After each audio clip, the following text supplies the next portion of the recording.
Well, hello. Today's video is going to be a little bit of a weird amalgamation type video. I think that's the right word. It's going to be a little bit of a book haul. It's going to be a little bit of a writing check-in. It's going to be a little bit of a reading vlog.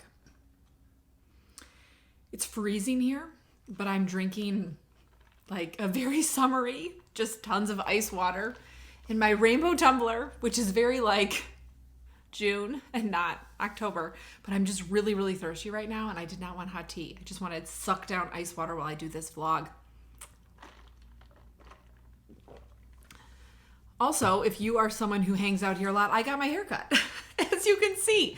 I didn't get it like professionally straightened or anything. I just gave myself a blowout this morning because that only took like 15 minutes. And before I got my hair cut, that would have taken me like an hour. I never did it. If you're new here, this is what my hair used to look like on a very good day. So yeah, it's a lot shorter, which is nice for the colder months because it takes forever to dry it when it's like that. Also, it's the first professional haircut I've had since December 2019. So that was very exciting for me. And the person who cuts my hair told me if we ever find ourselves again in the middle of a pandemic, which I hope we don't, that I should call her and she will come cut my hair at like 6 a.m. when no one else is there. So let's start with the book haul. And I was supposed to be on a book buying ban for the month of September. And then I realized that that's like a really bad time of year for me to be on a book buying ban because I get a lot of serotonin from going to bookshops and it's like kind of a way like how I unwind. So I decided that was a stupid idea and then just didn't do my book buying ban. I did unhaul some books in September. I did a video about it. I sold all those books. I didn't give any of them away. So I did make some money back, not as much as I spent, but you know, more than 50% of what I spent, I did earn back selling books. So instead of dividing this book haul by genre, I'm going to divide it by where I got them. And all these books are just in like piles on my floor over here. Do you like my new background, by the way? I moved. I don't know why. I just felt like it might be fun to be in this corner instead with my lovely map of Europe and my big window right here with beautiful light and my really, really favorite reading spot because it's this green velvet chair, which you can't really see, which is from World Market, and I absolutely love it.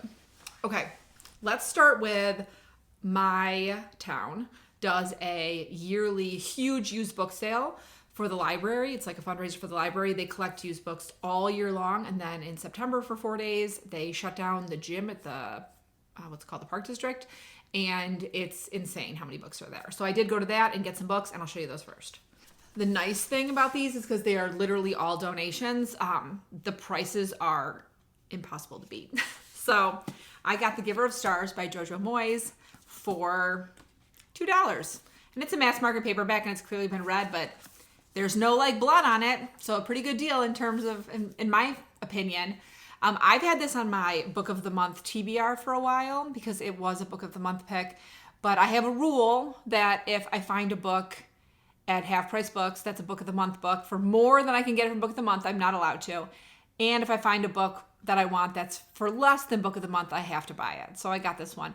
This is about the traveling librarians during the 1930s, I think in like the Appalachian Mountain region. Let's see. Well, it's Kentucky. A lot of the Appalachian Mountains are in Kentucky. Or not the the Smoky Mountains? Wait. I've driven through the mountains in Kentucky like 15 times. Those are the Smoky Mountains, not the Appalachian Mountains. Right? I'll put right here which mountain range. Maybe both are. Actually, I don't know. I'm a big map person, so I have a map of the United States over there, and I'm looking at it right now. I can't remember if the Appalachian Mountains go through Kentucky or if they're more like Virginia, North Carolina. I'll type down here what mountain range it is. But as you know, I'm a librarian, so I really like books about librarians. So this looks like a fun one, and I can't wait to read it. Next, I got The Fifth Mountain by Paulo Coelho, or I don't know how to say his last name correctly, for $3. This one is a never been read book. It's not, the spine's not broken. There's nothing wrong with it. I love The Alchemist. I know a lot of people have like mixed feelings on it. I did not read it for school. I read it for fun in my 20s, and I thought it was fantastic. And then I read Brida, which I feel like does not get enough hype, which I absolutely loved so much. I literally bought that in an airport in Mexico before I was getting on a flight, and then we ended up staying on the runway for 3 hours. I didn't even notice. I was sitting next to my now husband, and he finally was like, "Can you believe we haven't taken off yet?" I was like, "What? I'm almost done with this book." What? Like literally we had sat there for 3 hours and I didn't care because the book was so good. If you like witches, you should read Brida. So I've also read The Valkyries, and I liked that one, and The Witch of Portobello Road, and I liked that one.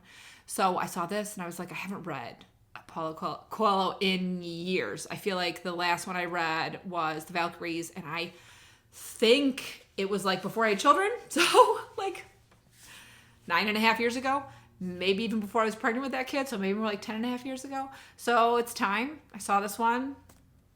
This seems like a good winter book. Also, this is what like really did it for me. This is like the middle of the paragraph. Fleeing his homeland from persecution in the 9th century BC, 23-year-old Elijah takes refuge with a young widow and her son in the beautiful town of Akbar. And like that sells it for me. Like stories that are in ancient history, I love those kind of stories. And the idea of him fleeing and finding like a found family, that just, I think I'm going to really like it. So there's that one. Next, I got Migrations by Charlotte McConaughey. And this is kind of funny because I was walking down the fiction section and literally it's like really crowded and everyone goes really slow because it's just alphabetized by the first letter of the author's last name. So if you're looking for something specific, you have to look through the entire M's, and there's a lot. So, and there's also like boxes underneath with books that like couldn't fit on the shelves. It's a lot to go through. And there was a woman who's probably like in her 20s in front of me, and her mom handed her this book and was like, "Oh, I think you might like this." And she's like looking at it. And there's a lot of books that there's more than one copy of, but like I hadn't seen this one. And she's like really, really looking at it. She's reading the first page and I'm just standing right behind her. And then she finally goes, "Mom, I don't think I want this one. Will you put it back?" And I was like, "Actually, I'll take it." So this is the woman who wrote Once There Were Wolves. Is that what it's called? Yes, Once There Were Wolves, which was probably my favorite book I read in 2021. I absolutely adored that book. I didn't get it, but it's over there on my bookcase. And I've heard really good things about this book. It's a different feel. So I'm going to read a little part of the back. Franny Stone has always been the kind of woman who has been able to love but unable to stay. Leaving behind everything but her research gear, she arrives in Greenland with a singular purpose: to follow the last Arctic terns in the world on what might be their final migration to Antarctica. So it reminds me a little bit of Once There Were Wolves, and in the fact that this woman seems like she has to do with animal conservation, which Once There Were Wolves has that. And I just love that book so much. I can't wait to read it. I'm going to read this one either in December or in January when it's like cold, because this feels like it's definitely going to be like a cold weather book. Can't wait. Also, this one was $3. Next, I grabbed Winter Solstice by Ellen Hilderbrand. I've only ever read The Hotel Nantucket, which I read this summer, and I really, really liked it. And I really like books that have to do with the winter solstice. One of my kids was born in the middle of the night in the winter solstice, so I feel like a strong connection to that day. And so when I saw this, I didn't even read the back. I was like, I think I want to read this. I think it'll be a good winter read. I also like non-Christmassy winter reads, which I assume this one will have like maybe a little bit of Christmas. Yeah, it says because they're celebrating the holidays. So there's probably going to be some Christmassy stuff in it, but I really like the cover also. It just seemed like a really good December read. So this one I will read in December this year. Lastly, from this place, I found The Buried Giant by Kazuo Ishiguro. And I've never read anything by him, and I always feel bad about it because, like, literally since, like, 2006, when I worked at an indie bookstore, because so many of the people I worked with, he was, like, one of their favorite authors, but I just never read any. And then when this came out, I was so excited because it, like, takes place during Arthurian legend time, and that's, like, my favorite thing in the world. And so I was like, oh, I really want to read this, but I looked up why I didn't read it. It literally came out when I was pregnant with my second child and had a 2-year-old. And like, I don't even know if I read that year, to be honest. Like, when I really think about it, I maybe read like 2 books that year. And so I was like, oh, well, maybe someday. So then when I saw it, and it's like this pretty hardcover, and I got it for $3. I mean, it's clearly worn, but it's still beautiful. I was like, oh, now's the time. I don't know if I'll get to it this year or if I'll get to it during the new year, but I can't wait. So next, let's do half price books. So one random day I got like super overwhelmed with life, and I said, I had to leave for a few hours. It was a Sunday. My husband was home. And I said I had to leave for a few hours, and I went to the library, and I went to Half Price Books, and I went to Pottery Barn to look at the fall decorations. And then I got a Starbucks, and I walked around this beautiful neighboring town by me, and it was lovely. So these are the books I bought that day. First, I got Angelica Frankenstein Makes Her Match by Sally Thorne. I was planning on reading it this month. I'm not sure if I'm going to get to it. I did read the prologue and liked it, but this is basically about Victor Frankenstein's sister who decides to like build herself a man, which sounded very fun, which is why I grabbed it. Next, I got Small Town Big Magic by Hazel Beck, and this is like about a woman who has like failed a magic test in her town, so now she doesn't see magic anymore, and then something's gonna happen so that she can see it again. And then there's like a grumpy farmer she's had like a romantic-y thing with since they were children, so that just seemed like a fun sort of, it reminded me kind of the X-Hex, so I grabbed it. Again, I don't know if I'm gonna get to it this month, but I don't really have a preference of reading witchy books only during October. I read them all year round, so it's fine if I don't read it till November or December or January, February, or whatever. Then I am a sucker for a nonfiction witch book. That's just like who I am. So I grabbed Wild Witchcraft, Folk Herbalism, Garden Magic, and Foraging for Spells, Rituals, and Remedies by Rebecca Beyer. Because I write books about witches, I do get a lot of books like this and then read them basically as research for the books I write. Just like herbal symbolism, stuff like that. It's an easy way for me to do it. I will probably like highlight this book when I read it. I'll treat it more like a textbook than a fun reading book. So in a few years, you'll probably see some stuff I learned from this in the books that I'm writing. The last book I bought at Half Price Books, I have no intention of reading anytime soon, but it was The Blade of Fortune by Juliette Merlier. I've already read this. I have an obsession with Juliette Merlier. I love her books. I've read everything she's written. There were a couple that I didn't have because I had given them away. And this year I've really been deciding like I'm going to complete my collection. So this is the second book in the, what's this called? The Bredet Chronicles. And I had the ARC for it because I worked at an indie bookstore when it came out, and the ARC had fallen apart like 10 years ago. So I saw this one and grabbed it. And I was really sad because the last time I was at Half Price Books, they had The Seer of Seven Waters, which is another one that I don't have. And I skipped buying it because I was buying a ton of stuff. And I was like, I'll come back. No one's going to buy that. It's book 5 in a 6-book series. And it was gone. So yeah, that stinks. But I'll keep an eye out for it. I'll find it eventually. Again, that's another one I'm not planning on rereading anytime soon. But it looks really pretty on my shelf with all its friends. I got one book from Amazon, and it was called To the Deep by Desiree Nicolai. I've read this book already, and I loved it. I gave it 5 stars. It was fantastic. I don't think I've done like a vlog review of it. Oh, I did. I did in my my paranormal romance video, which I will link in the description. I talked about this in. It's a like romantic horror? No. Horror romance? I don't know how to frame it, but it's a little bit scary. And the heroine Lorelai is in a horrible boat, like shipwreck, and Killian is the hero, and he is a fishing captain who answers her distress call. And when he gets there, she's the only survivor. And it's not just that she's the only survivor, there are no bodies.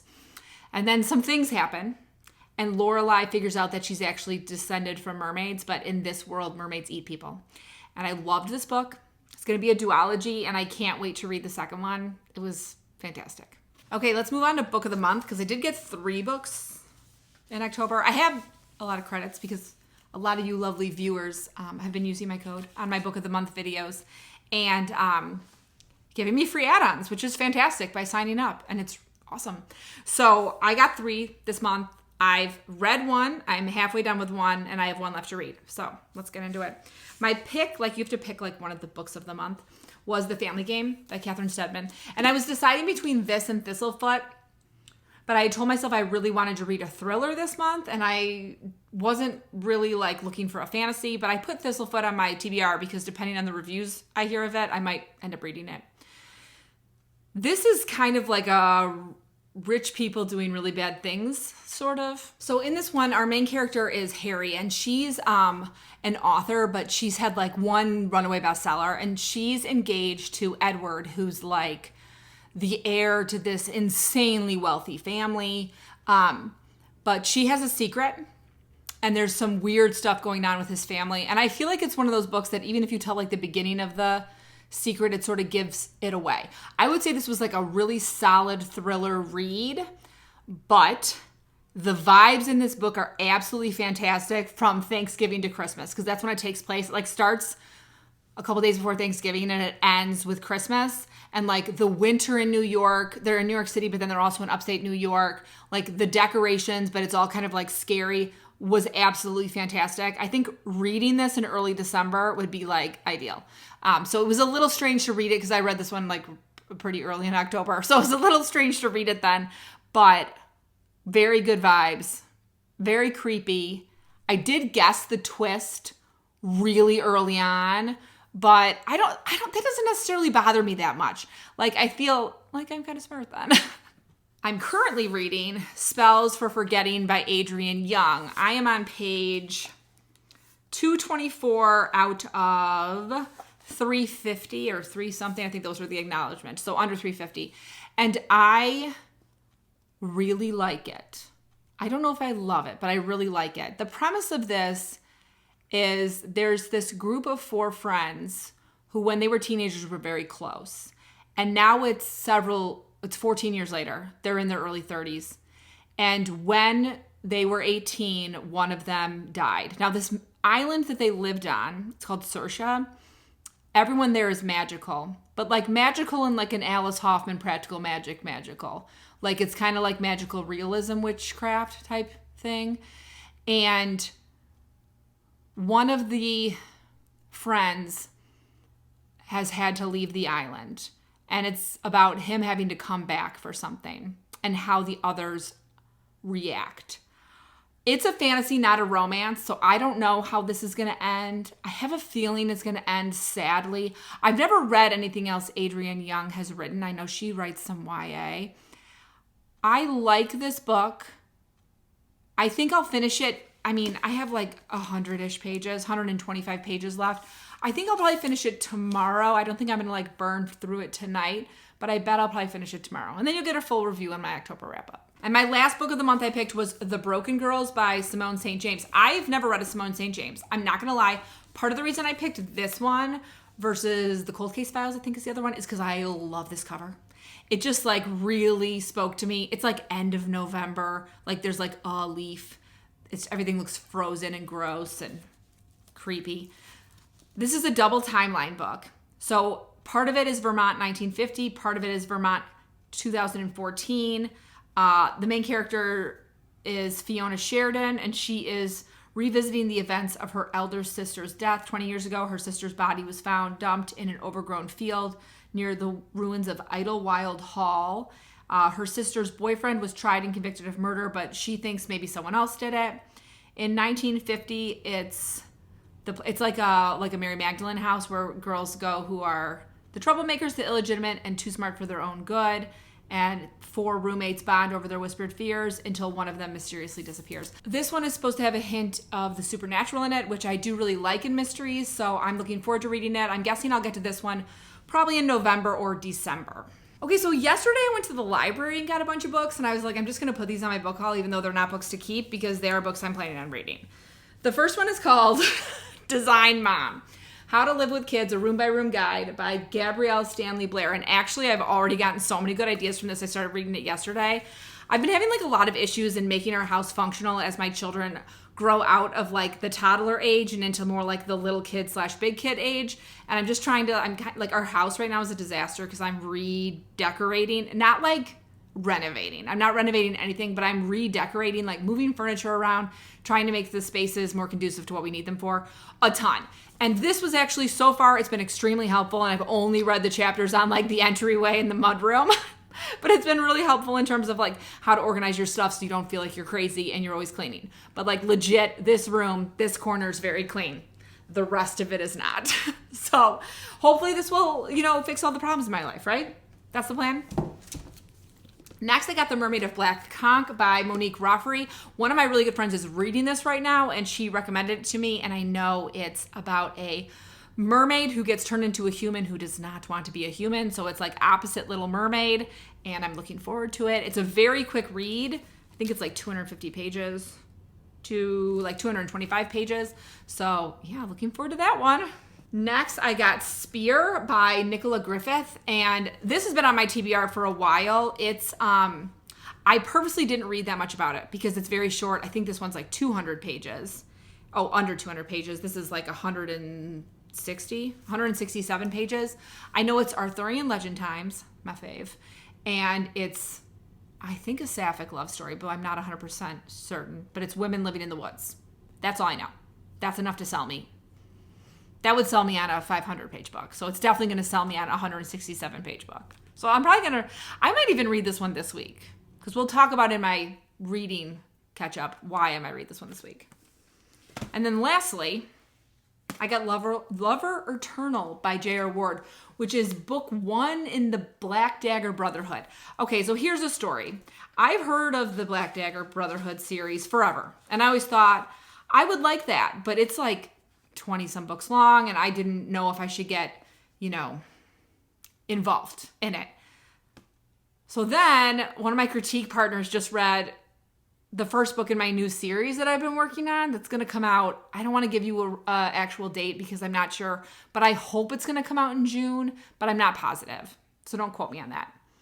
But she read it and was like, okay, first of all, because I was also very like, whenever you have a new series and you're an author, you're like, I don't know, is this terrible? Is this garbage? Is this absolute garbage that I wrote? And you send it to a trusted critique partner who will either be honest with you and say, this isn't ready, or be honest with you and say, this is not garbage, it's really good. She said, this is really good, you have to do something with it. Please don't throw it away.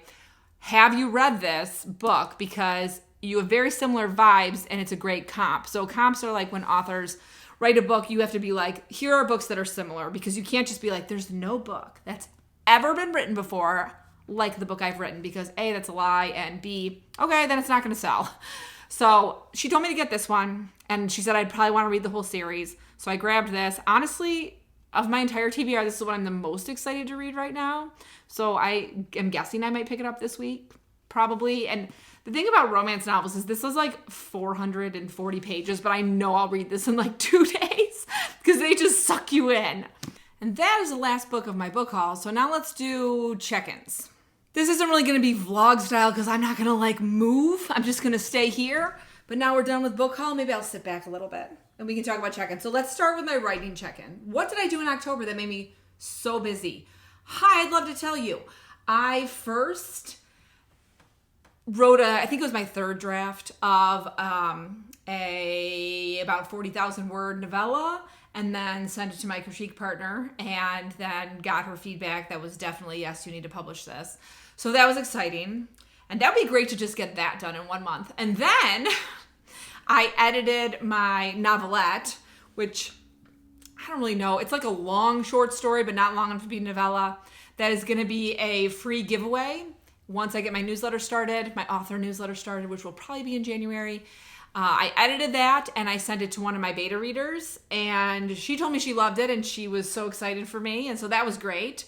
And then this morning, I actually just finished writing a 2nd draft to the 2nd book in my new series. And that one's not ready for like my critique partner or my beta readers. I'll do one more draft before I send it out. But I literally finished that like 3-ish hours ago. I finished it this morning while 2 of my kids were at school and 2 hadn't woken up yet. And I only had to edit the epilogue. I finished most of it last night.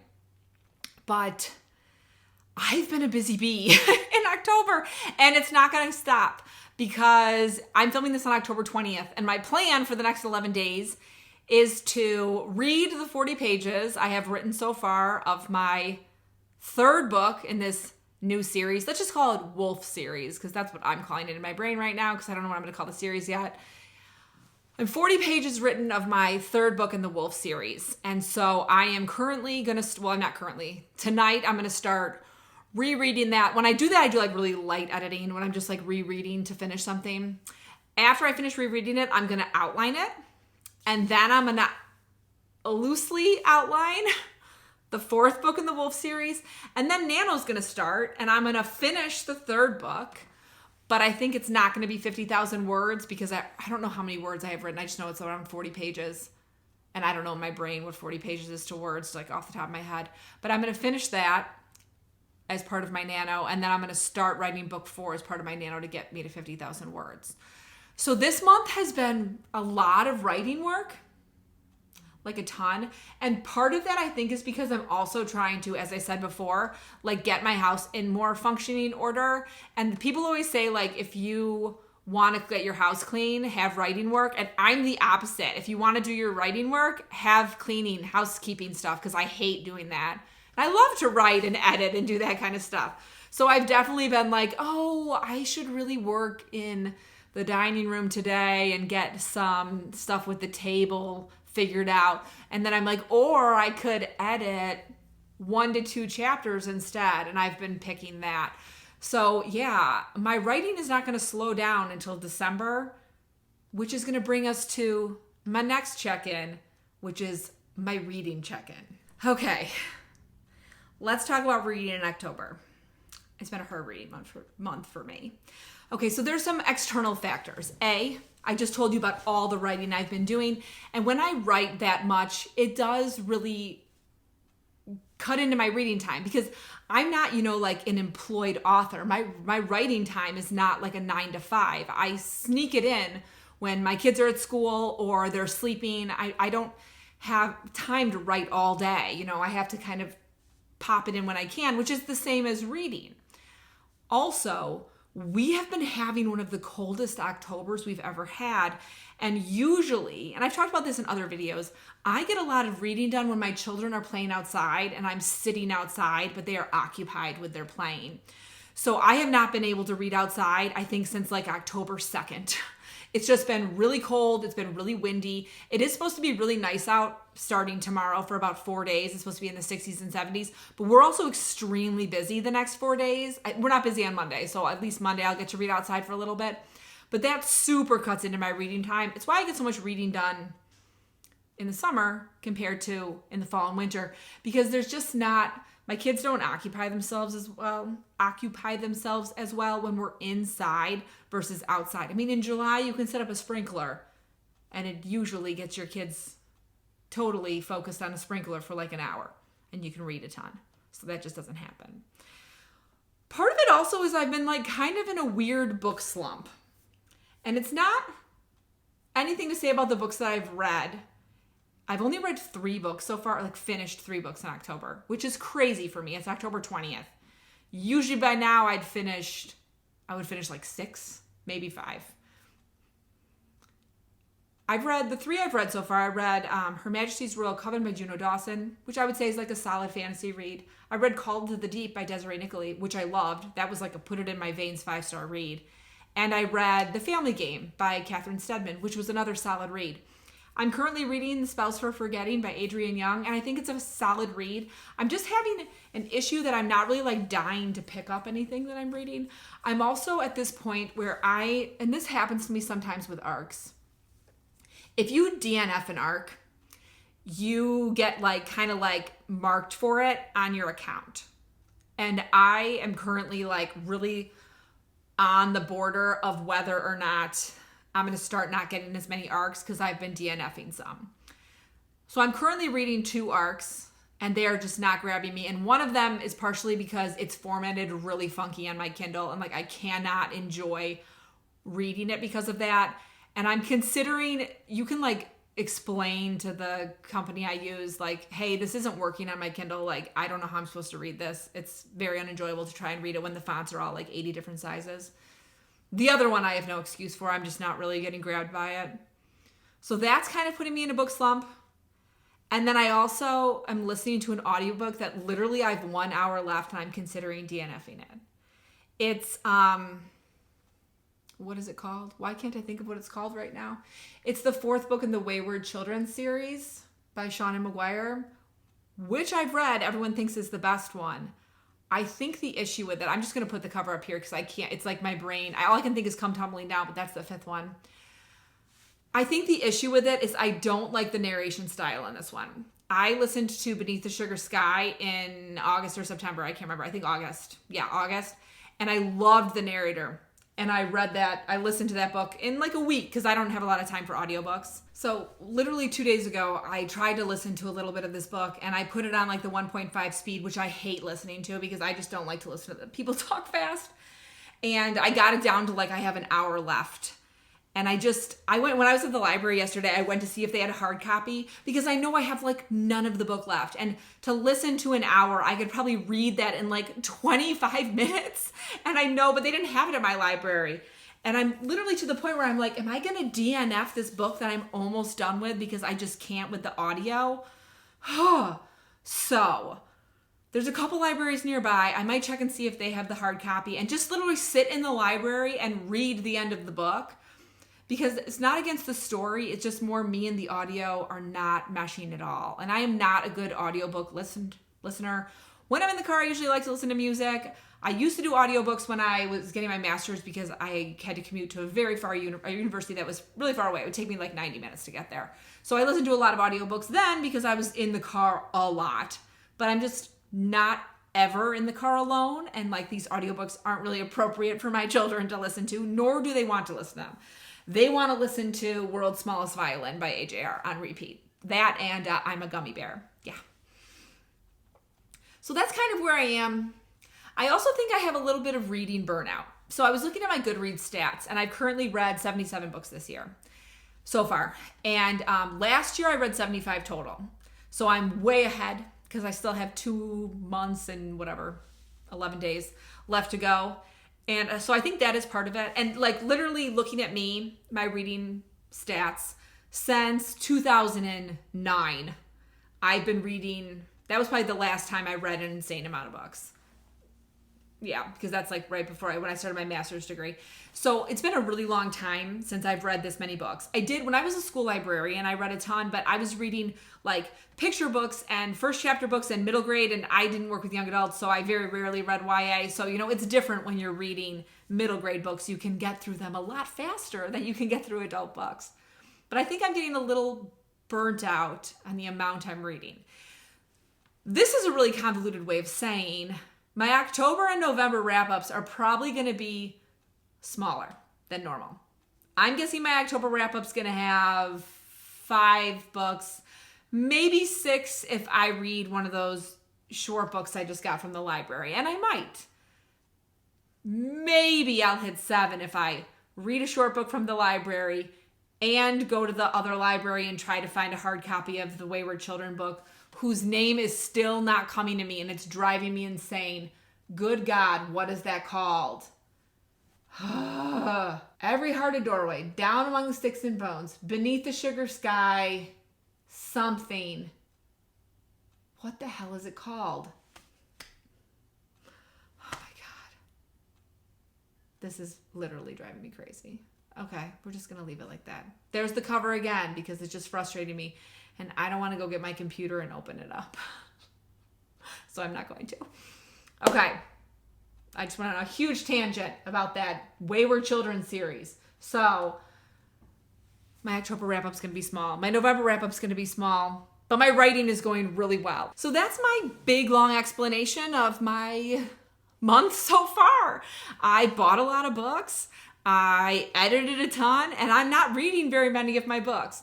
The flip side is I only have one book that I'm planning to buy in November, and that's Resting Witch Face by Julia Cross. I do also want to read The Cloisters that I can't remember what the author's name is. It's Katie something, I think. I'll put the cover right here. But I'm really hoping that Book of the Month picks that as one of their picks so I can buy it through them. But I don't have like a huge long list of books I'm going to buy over the next 2 months.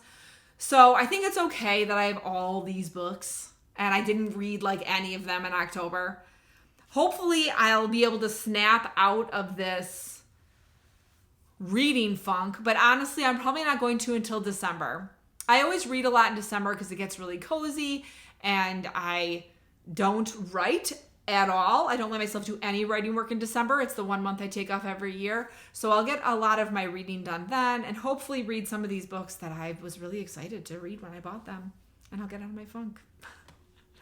If you hung out this entire time, thank you so much for listening to me ramble about books and writing, which is basically the definition of this channel. If you're still here, drop me emoji in the comments. That's like a smiley emoji of whatever your emotion you're feeling right now. Are you like exasperated or happy? Or are you the chilly face emoji? Because I'm pretty cold right now.